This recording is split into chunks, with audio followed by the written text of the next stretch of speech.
befefeii mei. Aici, dacă vedeți, este Maria.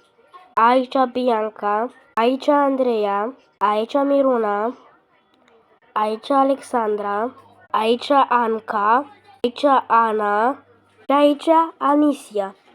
Aici Andra, aici e Dana, aici lângă numele ăsta este Dana, aici Simona, aici Raluca și aici Dasta, aici Alina, Roxana. Cam ăștia sunt befefeii mei. O să vă arăt și acum că îi scriu deja pe un caiet. Am făcut befefeii mei. Acum o să vă arăt. Nu mai vă arăt pe poză de aia. Ăsta e 1, ăsta e 3, ăsta e 5, ăsta e 6, ăsta e 9, ăsta e 7, ăsta e 2, ăsta e 1, ăsta e 3,